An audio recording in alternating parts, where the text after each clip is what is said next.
While Durban is currently hosting an important gathering of international press, the World News Media Congress is the annual meeting point for the publishing industry. For more on that Congress, here's Blain Herman in Durban, KwaZulu-Natal.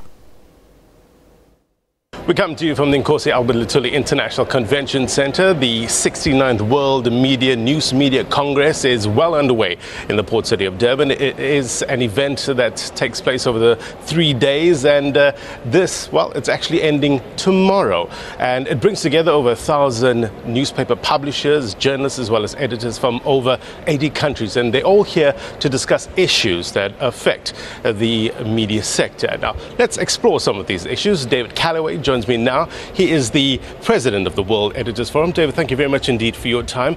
I guess a congress like this affords us an opportunity to reaffirm our commitment to the freedom of expression.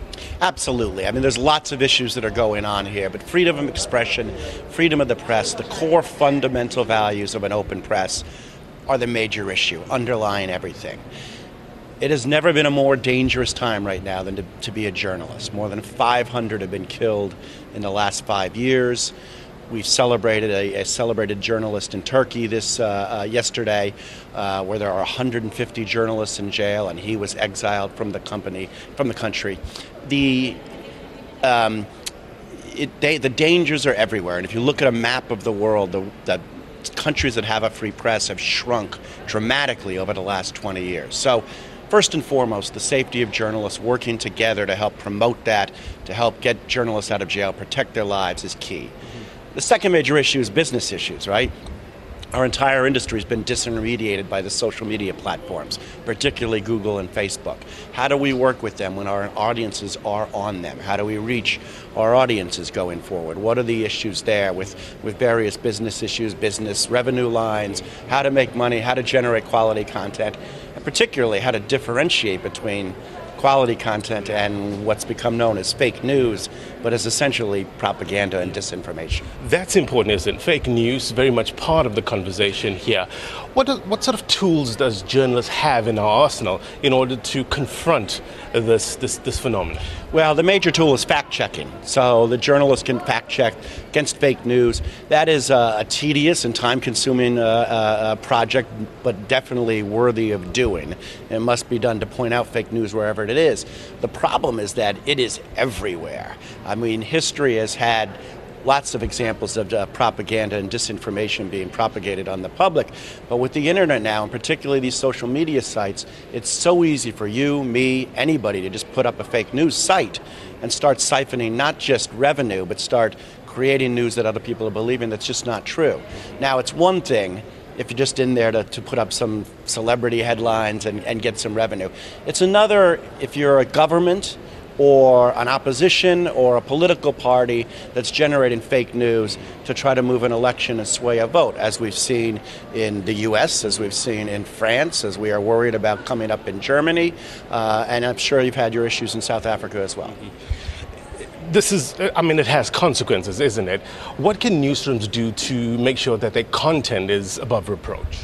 Well, that's always the major concern, right? You have to be holier than holy. You need to make sure you're checking your facts, you're naming your sources, you're putting the right context in the stories, you're not tilting one way or other in bias. And certainly every media company has its political bias one way or other, but if you try to keep the news stories straight, that's what you need to do in your news stories. The public has lost trust in the media. Everywhere, including in the U.S. And to get that trust is all we really have. To get that trust back, we've got a lot of work to do and a big uphill battle to climb. The internet was supposed to free up information and shed light on dark areas of the world and help bring democracy to oppressed countries. In fact, since the internet was created, the opposite has happened. Countries have used the internet and used online tools to continue to oppress, to shut down information, to leak out only selective information, and to provide disinformation.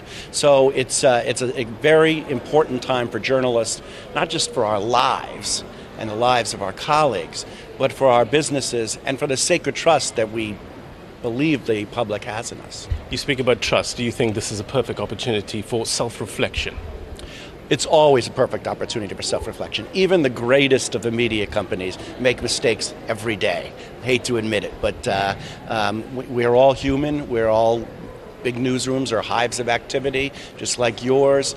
People make mistakes. Those mistakes can be amplified and really reflect poorly on the brand. So self-reflection is always part of a conference like this, but really kind of learning how we can work together, how we can overcome decades of competing with each other to try to work together to push back against a common enemy, which is oppression and which is fake news. David, thank you very much indeed for your time. All right. Pleasure chatting to you. David Callaway there. David Callaway is the president of the World Editors Forum. At least 43 people